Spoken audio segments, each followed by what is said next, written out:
Basically, resultant force is where we take what we learned on page 1 and what we just practiced, and we add a second force to it. So we're going to have two forces that we have to do the work for, okay? And what we're going to end up finding is, in the end, the magnitude and the direction. That's dealing with these two, okay? We've done that at the very beginning of vectors, okay? So, here it says we have two tugboats that are pushing a barge, okay? They're working together to push something. Tugboat A is traveling in the direction of south 80 east, B in north 65 east. Both of them have a force, aka magnitude, of 400 pounds. Okay, so we're going to go ahead and first find the component form, okay, of those two added together. So let's go ahead and let's just work on A to begin with. Okay, let's just work on tugboat A. So A is traveling south 80 east. So there's east, and here's south. If it's 80 degrees, is that 80 degrees from this side, or is that 80 degrees from that side? The south, right? Because quadrant bearing in reference to the north-south line. Yes? Okay. So here's my 80 degrees. Got a force of, what was it, 500 or 400 pounds?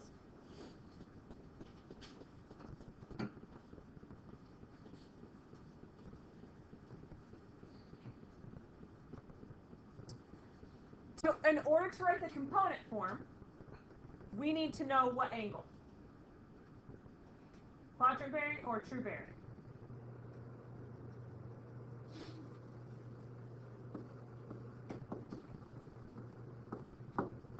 Can I put 80 in here? Nope, I have to find the true bearing. So I need that angle right there. So it would be 90 plus what? 10. Right, because 80 and 10 would make 90 in that quadrant 4. So what's that angle? Are you with me? What's that angle? 100. So we're going to subtract 100. Okay, so we had to convert south 80 east into 100 degrees. Okay, that had to happen to be able to find our reference angle here.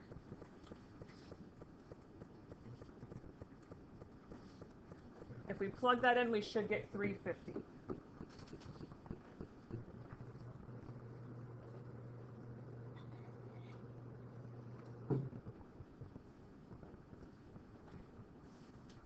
Okay, we okay so far? Okay, this is what we've been doing, so this shouldn't be anything new. Now we're going to go ahead and write our component form. So we'll have, what was our magnitude, 400? Cosine 350.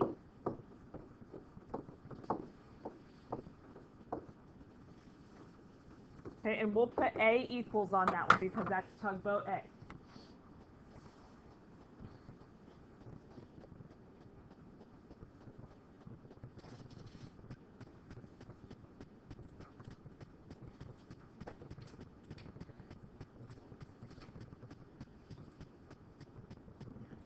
Okay, now we're going to do tugboat B.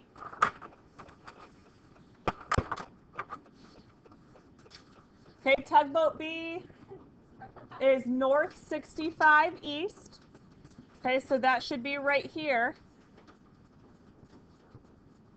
And there's our 65 degrees. How do I know that our 65 degrees is here but not here?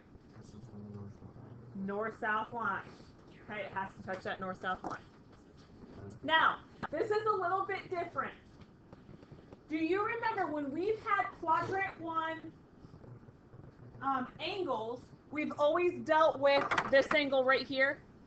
Do you remember that? It's always been in terms of that angle right there. You with me on that? That's because it's practical.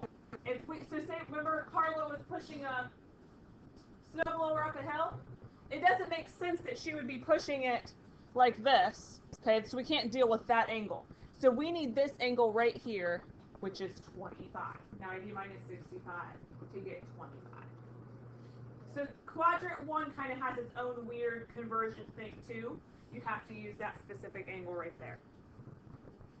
So that's kind of the conversion for quadrant 1 if you're not given that angle. So we're going to do 400 cosine 25, 400 sine 25.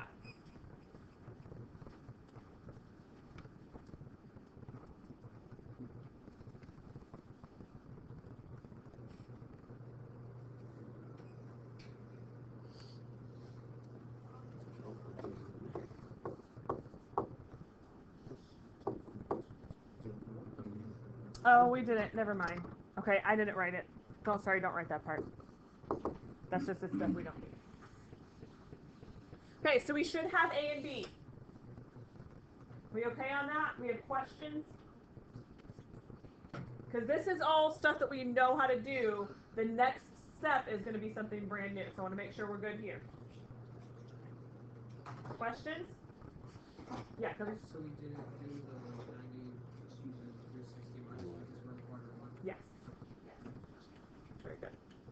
Okay, so our next step, okay, we are adding these two vectors together to find the resultant force of both of them.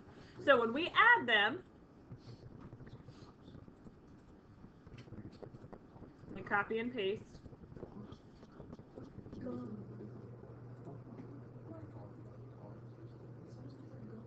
Okay, you do not need to rewrite this. You'll be able to see yours pretty obvious here. So this was A and this was B. So to add them, we add their like parts. So you're going to add the X part or the A part of both, and you're going to add the B part of both to get A plus B. Okay, and you can just do it in your calculator. You're going to get decimals, and that's totally fine.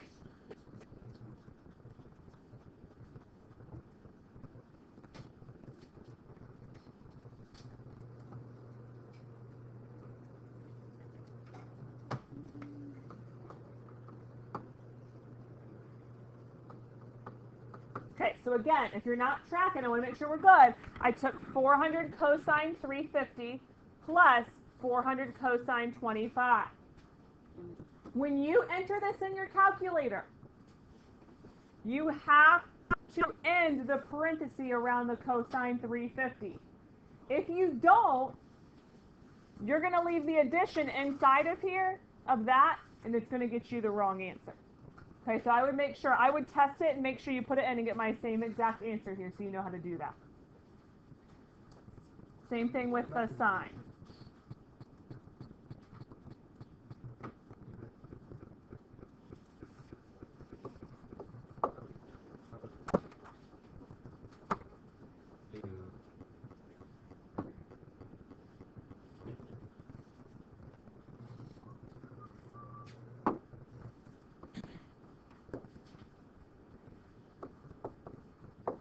Okay, any issues on getting those numbers? Good?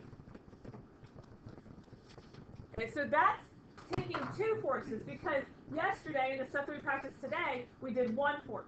Now we have two forces, we add them, then we find their angle and we find the magnitude. So that's our last step, is the angle and the magnitude.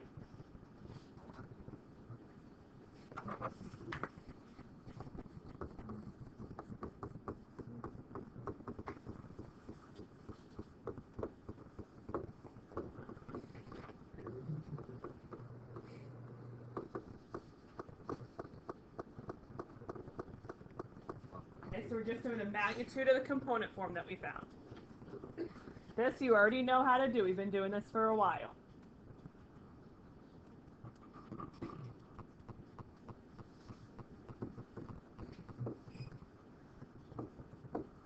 And I believe this was in pounds.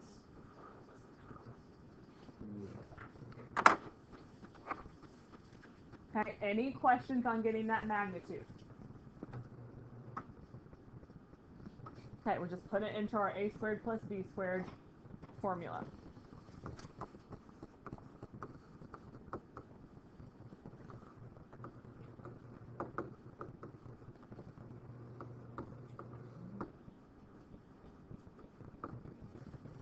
All right, when I do my angle, do I do regular tangent or inverse tangent? Yes, of B over A. So I took my B value here over my A value.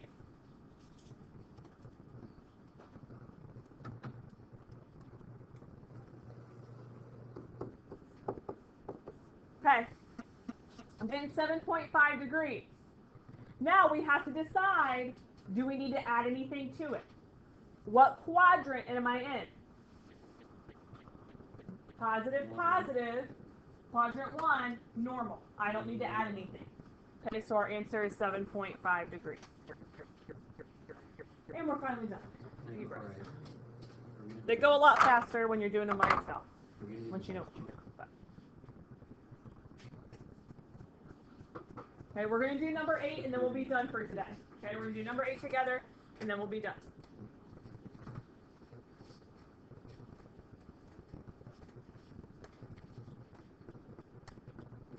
Any questions before we do number 8? Okay, let's go for it. All right, first thing we're going to do is we're going to draw them. Okay, let's do the first one here. Two forces with magnitudes of 85 pounds and 120 pounds are acting on an object. 35, 140 respectively. Okay, so the 85 corresponds to the 35 degrees, the 120 corresponds to the 140 degrees.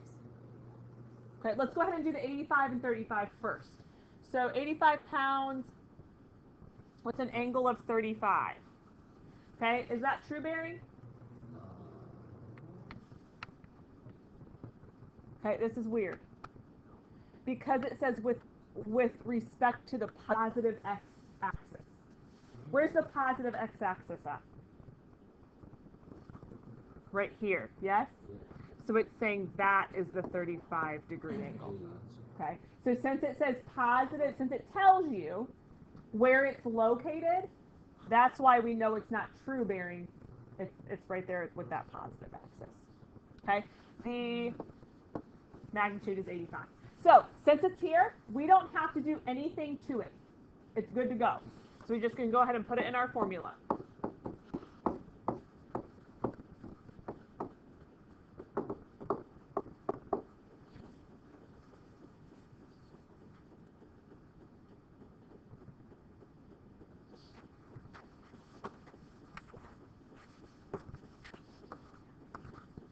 Okay, our next one is at 140 degrees respectively, but that's with the positive x-axis.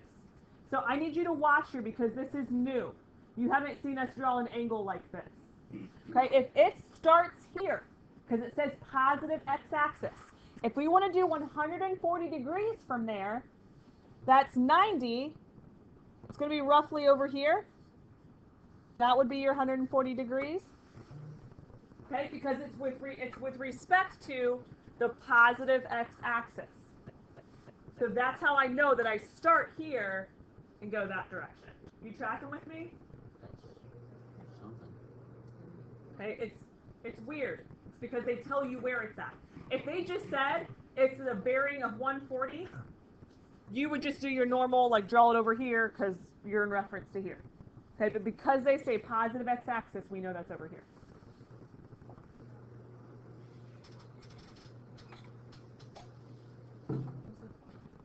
And since that's where it's at, that's the angle that we use.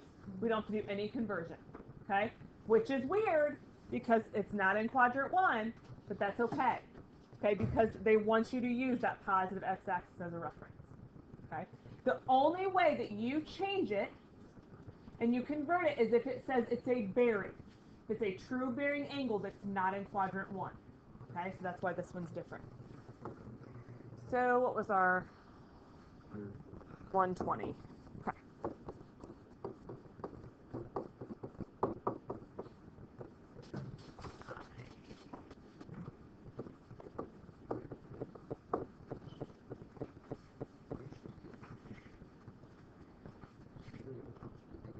Okay, how do I get my resultant vector? Call this A and this B. How do I get my resultant, A plus B? I add them, right? Add those guys, put it in your calculator.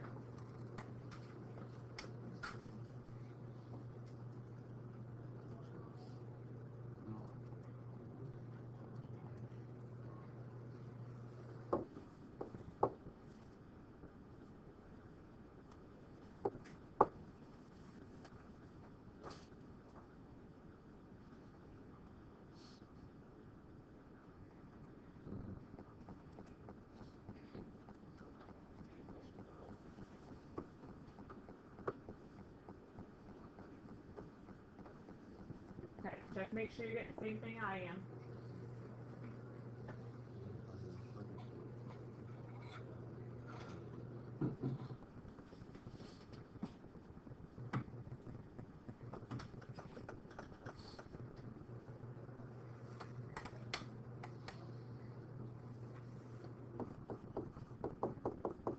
Okay, your next thing, find the magnitude, and then find the angle.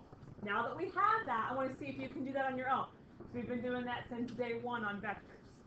Okay, so see if you can do the magnitude on your own and the angle on your own.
Okay, keep in mind when you're doing your angle, it's in quadrant 2. So whatever answer you get, you need to add 180, and that should give you the 100.05.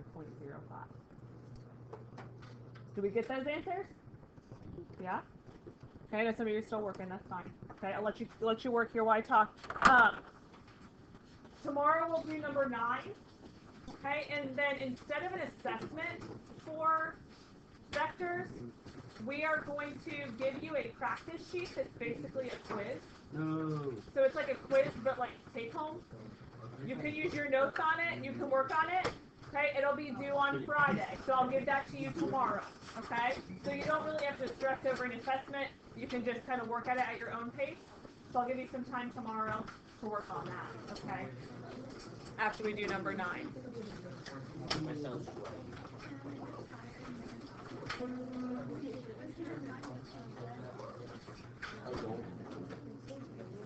I would think that